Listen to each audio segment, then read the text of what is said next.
Vamos ao quarto artigo. Antes do quarto artigo, não joguem os papeizinhos fora, por favor, porque amanhã terá mais um mini iPad. Dessa vez, você pode ser o felizardo, já que tiramos o papelzinho da Sandra de dentro da urna agora. Agora sim, o quarto artigo a ser apresentado será a clareza no futuro da micro e mini geração fotovoltaica. Os autores, Rafael da Costa Nogueira e Bruno Moreno Rodrigo de Freitas. Por favor, os autores do quarto artigo para sua apresentação.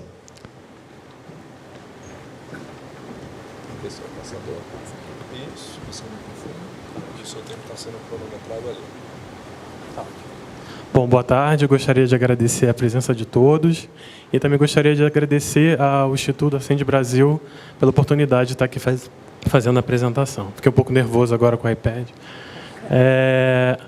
Bom, a intenção desse trabalho é estudar a viabilidade financeira de painéis fotovoltaicos para micro e mini geração no Brasil. Ele foi realizado em conjunto, foi um trabalho realizado meu, com outro pesquisador lá da FGV, o Centro de Energia da FGV, localizado no Rio de Janeiro. Bom, qual a motivação desse trabalho, né? A geração descentralizada é uma realidade em muitos países, ela tem sido apontada como o futuro da geração elétrica e já é realidade em muitos países, principalmente na Europa, e principalmente depois da meta, né, 2020 da União Europeia, a geração descentralizada ganhou um impulso nessa região. Normalmente, essas políticas são feitas com incentivo financeiro no início e depois de relaxado os gargalos, com a redução de custo, dado a padronização tecnológica, os incentivos são retirados.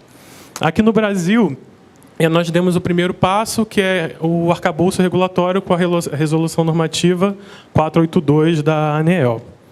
Em relação a esse arcabouço regulatório, ela definiu qual é o tamanho de micro e mini geração, também definiu as fontes para a geração descentralizada para micro e mini geração e estabeleceu o Net Energy Metering System como o mecanismo para injetar a energia excedente, né, na rede aqui no Brasil. Eu queria fazer uma observação em relação ao CONFAZ, que tem uma resolução que tributa o consumo de energia de forma diferente. O consumo ele é tributado de uma forma e a energia injetada na rede é tributada de uma outra forma. A gente não levou em consideração essa resolução do CONFAZ, até porque em alguns estados ela já não está sendo levada. Aqui em São Paulo, Minas, se não me engano, em Pernambuco também. Dessa forma, dado esse arcabouço regulatório, esse trabalho focou no estudo de viabilidade financeira de projetos de microgeração distribuída aqui no Brasil. Primeiramente, nós definimos, dado o arcabouço regulatório, então a gente partiu para definir como seria o consumidor hipotético para o nosso modelo.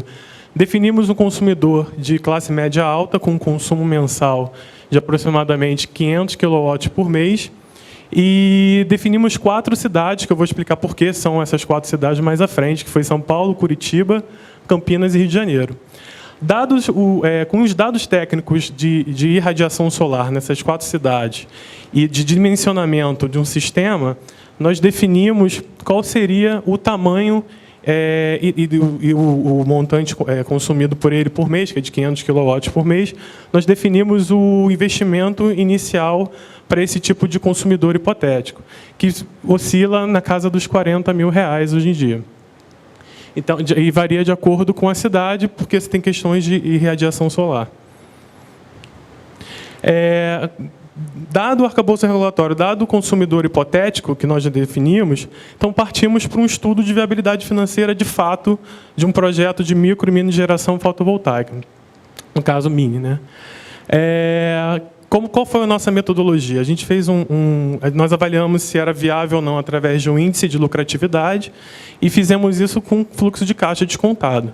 Nesse fluxo de caixa, esse primeiro termo aqui, ele leva em consideração, isso aqui é o consumo líquido já tributado e com a tarifa de energia e com o ICMS respectivo da cidade que a gente está considerando. Essa expressão MOC, ela é o custo de oportunidade para o consumidor / investidor que está investindo nesse projeto com capital próprio. Ele pode investir com capital próprio ou ele pode conseguir algum tipo de linha de crédito para investir nesse projeto. Eu vou explicar um pouquinho isso um pouquinho mais adiante também. Os outros termos, esses aqui são os custos de operação e manutenção, que são calculados anualmente, são considerados anualmente, e também temos o custo de inversor, que é imputado de 10 em 10 anos. Vale lembrar também que esse projeto, a vida útil do sistema é de 25 anos, de acordo com alguns produtores de placa solar que nós consideramos o aspecto técnico da placa. Com isso, nós definimos um cenário base. O cenário base, ele considera as tarifas atuais de energia de cada distribuidora para o consumidor. Então, o consumidor que está em Campinas, ele vai ter uma tarifa e um SMS, em São Paulo outra, Rio e Curitiba também vai ser diferente. O investimento inicial corresponde ao custo total do projeto, e o projeto, nesse cenário base, o projeto é financiado 100% com capital próprio. Aí a questão é como fazer o fluxo de caixa. Desculpa, eu vou falar um pouquinho mais dos pressupostos ainda. Eu expliquei lá mais na frente o custo de oportunidade. A gente considerou o custo de oportunidade o retorno de uma aplicação CDI, um investimento CDI, e já a taxa real de 6,06%, pegamos uma média de um retorno CDI dos últimos anos, e usamos a taxa de inflação da nota técnica 22 de 2015, da ANEEL, que calcula o custo de capital próprio para médio no Brasil para uma distribuidora. As tarifas de energia e ICMS variam com a cidade, e o custo de autofinanciamento foi calculado através do beta da empresa. Por que essas 4 cidades? Porque das empresas distribuidoras que têm liquidez de papel no Ibovespa são a Copel, Light, Eletropaulo e CPFL. Eu não poderia pegar a CELP, por exemplo, em Pernambuco, porque os papéis delas não têm liquidez, e a minha estimação do beta estaria comprometido com isso, o cálculo do financiamento próprio estaria comprometido também. Nós escolhemos essa associação desse consumidor / investidor com uma distribuidora porque o risco dele está muito mais atrelado com os riscos da distribuidora do que com o risco de uma geradora.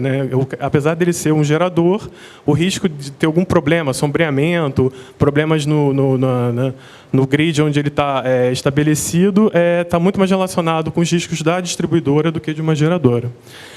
Para a definição do beta, nós não consideramos um horizonte maior que 3 anos, por causa da MP 579, que mudou completamente o fluxo de caixa das empresas, e consideramos 1, 2, 3 anos, ficamos com 3 anos, porque, devido a alguns testes estatísticos, algumas séries não foram normais, a gente não poderia fazer a estimação do beta com um período menor. Com isso, nós achamos o beta e aplicamos para o cenário base de financiamento de capital próprio, nós com custo para acharmos a taxa de desconto no caso de financiamento de capital próprio. E a partir daí nós relaxamos com outros cenários. Nós usamos 3 variáveis para fazer essa variação de cenários. A primeira variável foi a tarifa de energia, que sofre reajuste. Então, consideramos cenários de reajuste real anual de 1% a 6%. Então, se ele tem o cenário de 1% todos os anos, ao longo dos 25 anos, o cenário de 2% ao longo dos 25 anos, até 6%. E também mudamos a padronização tecnológica. A gente acredita que o custo inicial de implantação desse projeto vai diminuir com a padronização tecnológica. E, dessa forma, nós reduzimos o investimento inicial nessas proporções, de 0%, que é o cenário base, até 50% de redução. Então, um investimento inicial de 40 mil cairia para 20 mil. Por último, nós variamos também a estrutura de capital de financiamento. Nós fizemos uma estrutura de capital de 100% financiamento próprio e fazendo um WACC, pegando crédito com alguma instituição. Aí fizemos 2 cenários de WACC, com 50% de crédito ou 100% de crédito. E com 2 tipos de instituições. Um seria um financiamento via Construcard, que é uma linha da Caixa Econômica que financia especificamente projetos de painéis fotovoltaicos. E pegamos uma média de taxas de crédito com destino com destino para alguns investimentos em construção de banco comercial. Com isso, nós montamos esses cenários possíveis de estrutura de capital desse financiamento desse projeto de placas solares. Com isso, nós chegamos a essa matrizona aqui, que seria um heat map de possíveis cenários. Então, no eixo Y, eu estou variando a estrutura de capital e a redução de custo do projeto, que seria a padronização tecnológica. E aqui eu estou variando com os reajustes e as cidades. A primeira coisa que a gente nota é que no cenário base, nenhum deles é viável. Então, a gente vê que os projetos se tornam viáveis. Viável é 1 maior ou igual a 1, né? O índice de lucratividade maior ou igual a 1. Eles se tornam viáveis com reajustes tarifários muito altos ou com um decréscimo bem elevado, ou com decréscimo elevado do custo inicial de projeto. Nós fixamos o Rio de Janeiro, que foi a cidade que apresentou a maior quantidade de retornos possíveis, e vemos que, do Rio de Janeiro, o AC com o Construcard, ele tem cenários positivos, maior quantidade de cenários positivos do que no financiamento próprio, e esse, por sua vez, tem mais do que no financiamento com taxa de banco, pegando crédito com banco comercial. Isso é clássico, teoria de finanças, o capital próprio é mais caro, então você pega um financiamento com terceiro, porém as taxas de juros dos bancos comerciais estão tão altas que você financiar com capital próprio ainda é mais vantajoso. Eu acabei de falar isso agora aqui. Bom, também já falei aqui. Um fato interessante é que não só a questão de capital faz sentido, os reajustes, mas a questão da radiação também faz. Quando a gente olha Curitiba, ela tem aproximadamente a mesma quantidade de resultados ruins que São Paulo. Só que as tarifas de Curitiba são maiores que as de São Paulo, mas, ao mesmo tempo, a irradiação solar é a menor das 4 cidades analisadas. Então, de fato, a irradiação e a questão do reajuste tarifário, eles são significantes para você determinar a quantidade de cenários positivos. Bom, as conclusões desse trabalho, as principais conclusões são que o Banco Caixa, né, ele lançou essa modalidade de financiamento para painéis fotovoltaicos no fim de 2014, e essa modalidade foi mais atrativa no Rio de Janeiro, das 4 cidades analisadas. Apesar da maior atratividade da modalidade de Construcard, ela foi viável sob uma combinação de altos reajustes tarifários e quedas elevadas no custo inicial, que é uma próxima padronização tecnológica.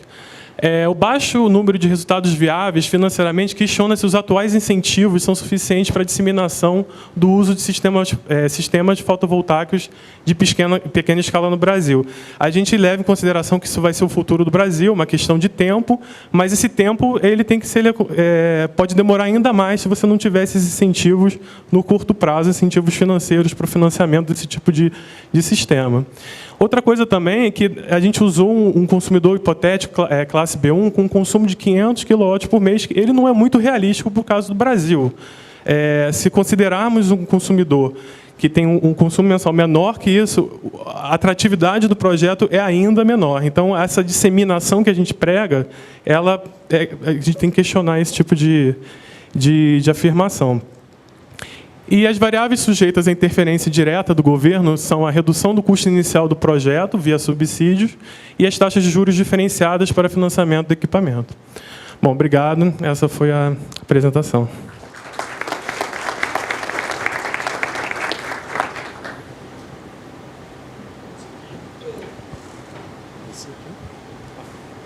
Obrigado, Rafael. Vamos ver se alguém tem alguma pergunta para o Rafael.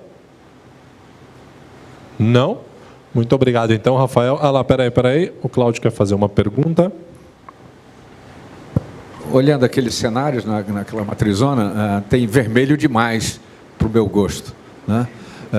Então, a sua visão, em síntese, é otimista? Você acha que, com tanto vermelho ali, do ponto de vista do índice de lucratividade, essa geração distribuída terá um sucesso explosivo, como, enfim, um dos cenários descritos aqui mostrou como possível? Bom, em suma, minha visão é pessimista, porque Se a gente considerar o financiamento com capital próprio, nós estimamos os betas, e esses betas foram relativamente baixos, que eles vão influenciar depois na taxa de desconto do projeto com financiamento com capital próprio. Geralmente, a modelagem que o pessoal faz é pegar um beta de distribuidoras americanas, do lado da Modaran, e meio que tropicalizar isso para o Brasil. O que a gente tentou fazer é estimar especificamente para cada cidade. Isso deu um beta menor que se a gente tropicalizasse o beta. Com beta maior, esses projetos são ainda menos atrativos. Então, a minha perspectiva é negativa, pelo menos no curto prazo, a não ser que a gente tenha políticas muito claras nesse sentido de financiamento ou redução de custos desses projetos. Muito obrigado. Mais alguém? Perguntas ao Rafael? Não? Muito obrigado, Rafael.